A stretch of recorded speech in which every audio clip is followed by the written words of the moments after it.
باللہ من الشیطان الرجیم بسم اللہ الرحمن الرحیم۔ بسا اوقات ایک چیز جو ہے وہ بھی نفسی ہی کوئی مثبت یا منفی پہلو نہیں رکھتی ہے، بلکہ استعمال اس کا رکھتا ہے۔ اسی طریقے سے سوشل میڈیا کا ہوا کہ لوگ اس سے وابستہ ہوئے، کسی نے اس کو پازیٹیو یوز کیا اور کسی نے نیگیٹو یوز کیا۔ پازیٹیو یوزز کے اندر اس میں آپ دیکھیں علم اور معلومات بے شمار حاصل ہوئیں، اور اگر کسی کو کسی دوا کے سائیڈ ایفیکٹس دیکھنے ہوں وہ ایک کلک کریں آپ کو پتہ چلے گا۔ وہ غذا کے بارے میں معلوم کرنا ہو کہ یہ میرے لیے مثلا ایک شخص شوگر پیشنٹ ہے، کون سا پھل میرے لیے فائدہ مند ہے، آپ کلک کریں آپ کو بہترین آرٹیکل ملیں گے، اس طرح ویڈیوز وغیرہ مل جائیں گی۔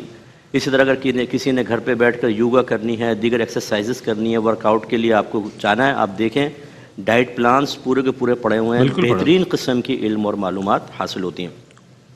دوسرا، حلال رزق کے ذرائع حاصل ہوئے، بزنس وسیع ہوا، کیونکہ پہلے آپ دیکھیں تجارت کرتے تھے تو کئی مہینوں کا سفر طے کر کے پھر بھی مخصوص افراد تک، اب یہ پورا ورلڈ ایک گلوبل ولیج سا بن گیا ہے۔ آپ سوشل میڈیا پر جائیں آپ کو ارننگ کے بے شمار ذرائع فنگر ٹپس پہ آ گئے۔ جی ہاں، اور اسی طرح جاب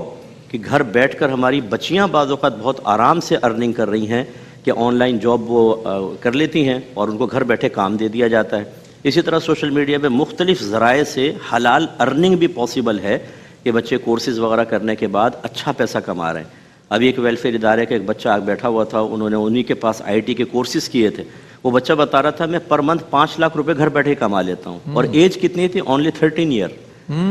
13 سال کا 13 سال کا بچہ کہہ رہا ہے میں ہر مہینے 5 لاکھ کما لیتا ہوں، اور ابھی انیشیل اسٹیج پر ہے، آگے چل کر کتنا ہوگا۔ تو ایک طیب اور حلال رزق کے ذرائع بھی اس کے ذریعے حاصل ہوئے ہیں۔ اس کے علاوہ رابطہ آسان ہوا ہے کہ ایک دوسرے سے کمیونیکیشن بہت آسان ہو گیا ہے۔ پہلے تو رابطہ کرنا مشکل تھا، اس میں آپ مذہبی شخصیات بھی ہیں، اس میں دیگر سیاسی شخصیات ہیں،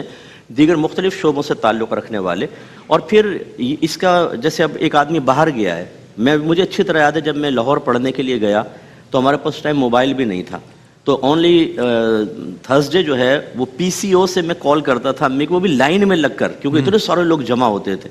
اور وہ حسرت ہی رہتی تھی بعض اوقات تو کہ وہ اتنی مختصر سی بات وہ کٹ کر دیا کرتا تھا، جی پیچھے لائن لگی ہوئی ہے۔ ڈائل والا فون ہوتا ہے۔ اب آپ دیکھیں کتنا ایزی ہو گیا ہے، اگر کوئی باہر ہے تو ویڈیو چیٹ، آڈیو چیٹ بڑے ایزیلی وہ کر لیتا ہے، تو یہ بڑے فائدے حاصل ہوں گے۔ اور اس طرح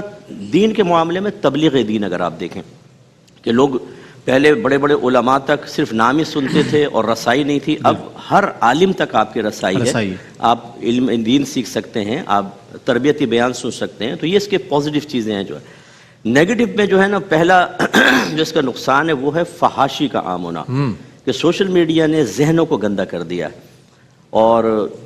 اس پر جانے والے اکثر نوجوانوں کی مثال ایسی ہے جس نے ڈرائیونگ نہ سیکھی ہو اور اس کو اسپورٹس کار دے کر M9 پہ چھوڑ دیا جائے کہ بیٹا چلا تو زبردست قسم کا، یا بلکہ وہ صحیح ہے یہ کریں کہ کراچی کے روڈوں پہ چھوڑ دیا جائے جہاں ہر طرف کیڑے مکوڑوں کی طرح چیزیں نکل کر آ رہی ہوں، تو وہ تو تباہی کرے گا۔ اب ہوا یہ ہے کہ نوجوان وہاں پر گئے، اگر گھر میں ایک مذہبی ماحول تھا اس کی خواہشات دبی ہوئی تھیں، چاہے وہ خوف کی وجہ سے تھیں یا دیگر معاملات کی، لیکن اب کیا ہے، ایک بچہ موبائل لے کر بیٹھا ہوتا ہے، پورے گھر والے بیٹھے ہوئے ہیں، اسے نہیں پتا وہ کیا کر رہا ہے۔ اچھا وہ کر رہا ہے یوں ہے، گھر والے سمجھتے ہیں شاید وہ قرات وغیرہ سن رہا ہے، اور ٹیڑھی آنکھوں سے ہر گندا کام کر رہا ہوتا ہے، وہ بالکل ایزی ہو گیا ہے، اس میں گندی ویڈیوز دیگر چیزیں۔ ایسے سے ہمارے پاس کیسز آئیں رئیس بھائی کہ اپنی محارم کے ساتھ زنا کر رہے ہیں لوگ، سگی بہن کے ساتھ زنا، خالہ کے ساتھ زنا،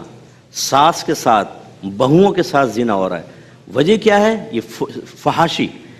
باقاعدہ ترغیب دی جاتی ہے اپنے محارم کے ساتھ زنا کی، تو جو نوجوان سوشل میڈیا پہ جا کے اور اس کی تربیت نہیں ہے تو یوں ہمارے بچے تباہ ہو رہے ہیں۔ دوسرا، بری صحبت، پہلے ایک ماحول تھا قریبی تھا، اب جب فیس بک پر گئے دوستیاں شروع ہوئیں، ہر قسم کے لوگ ملے، وہ اپنی گندی ذہنیت منتقل کرتے ہیں۔ ہماری ایسی بچیاں جو بڑے شریف خاندان سے تعلق رکھتی تھیں، جب وہ سوشل میڈیا پہ گئیں، ہر بچی کے بارے میں تو ایسا نہیں کہہ رہا میں، لیکن جو ہمیں کیسز آئے ہمارے سامنے کہ انہوں نے اس بچی کے اندر سے حیا اور شرم کا مادہ نکال لیا، فیک آئیڈیز اس میں، اور فیک آئیڈیز کے ذریعے اور دیگر کے ترغیب دینا۔ اب جیسے آپ ہیں شریف آدمی ہیں تو کوئی آپ کو کہے یار تم لڑکی تو نہیں پیدا ہوا یہ بتاؤ، آپ نے کہا یار یہ مردانگی کو چیلنج کر دیا، صحیح بات، آپ کود گئے میدان میں فوراً، پھر اس کے اوپر شروع، وہ پہلے والا بھی گیا اور دوسرا بھی گیا، پتہ چلا ریز بائی سینٹرل جیل میں پہنچ گئے۔ تیسرا جو ہے وہ پرائیویسی ختم ہو گئی حضرت ہماری، ہمارا تمام تر ڈیٹا کسی اور کے پاس ہے، بالکل وہ جب چاہیں ہماری ہر چیز دیکھ سکتے ہیں، ہم چاہے کتنے ہی اس کے اندر لاک وغیرہ لگائیں، یہ ہمارے اور آپ کے لیے ہو سکتا ہے۔ بہت سے لوگوں کے پاس سب چیزیں موجود ہوتی ہیں، ڈارک ویب پہ آپ چلے جائیں نہیں، مطلب ویسی معلومات حاصل کریں کس طریقے سے آپ کا ڈیٹا کسی کے پاس پہنچا ہوا ہے۔ اسی طریقے سے کرائم بہت آسان ہو گیا ہے، بہت زیادہ۔ ہیکنگ دیکھیں آپ، بلیک میلنگ دیکھیں، پورے مطلب کرپٹو کرنسی کے اندر آپ دیکھ لیں، اڑا کے لے گئے، بالکل بینک کے اکاؤنٹ آپ کے خالی کر دیے، ایسے اسکیم آ گئے ہیں سامنے اور کہ آپ کو پتہ بھی نہیں چلتا، اور اسی سوشل میڈیا کے اوپر آئیڈیاز بھی حاصل ہوتے ہیں، سب چیزیں، اور یہ سب ہو گئی۔ اور لاسٹ یہ ہے کہ گمراہی اور نقص عام ہوا ہے حضرت۔ ہر شخص آج جو تھا نتو پتو پان کھانے والا فٹ پاتھ پہ، وہ اس نے ایک ٹوپی سر پہ رکھی، تھوڑی سی داڑھی بڑھائی اور اپنے ساتھ علامہ مفتی نتو پتو فلاں، اور وہ آ کر بیٹھ گیا اور اس نے شروع ہو گیا، وہ ایک ہاتھ میں قرآن لی، ایک ہاتھ میں حدیث لی، مجھ سے سیکھ لو۔ پورے 1500 سال کے ہمارے اکابرین کو فاسق، فاجر، جہنمی اور نامعلوم کیا کیا قرار دینا شروع ہو گئے۔ ہمارے ینگسٹر جو بیچارے نہ گھر سے علم حاصل کرتے ہیں نہ کچھ، وہ گمراہ ہونا شروع ہو گئے۔ اب ان کو یہ تمیز نہیں رہتی کہ ان میں حق کون کہہ رہا ہے، نہ حق کون کہہ رہا ہے، نہ دلیل کی قوت اور ذوف کا بچوں کو پتہ ہے۔ ایک آدمی کہتا ہے قرآن میں یہ ہے، اب بچوں کو یہ نہیں پتا کہ واقعی قرآن میں ہے کہ نہیں، اور اس قرآن تک رسائی ہم حاصل کر کے اس کو چیک کر سکیں کہ یہ واقعی جو کہہ رہا ہے صحیح ہے، وہ نہیں ہے۔ بس بھئی یہ تو قرآن میں کہہ رہا ہے، کوئی بھی پوسٹ بنا لی، اس کے اندر نیچے بخاری لکھ دیا، حالانکہ کبھی بخاری کے اندر حدیث موجود ہی نہیں ہے۔ اس سے بہت زیادہ گمراہی پھیلی، اور ہمارے ینگسٹر جو ہیں تیزی کے ساتھ گمراہی کی طرف جا رہے ہیں، وہ علماء حقہ کو چھوڑ کر علماء غیر حقہ کی طرف بڑھ کر اپنی آخرت کو برباد کر رہے ہیں۔ تو ان تمام امور پہ ہمیں توجہ رکھنی چاہیے، اپنے بچوں کو، پبلک کو پازیٹیوٹی کی طرف لے کر جائیں، جو نیگیٹو چیزیں ہیں اس کا شعور بیدار کریں، ہو سکتا ہے کہ ہم لاکھ میں سے چند ہزار کو بچانے میں کامیاب ہوں۔ بہت اچھی، بڑی بنیادی باتیں، مثبت اور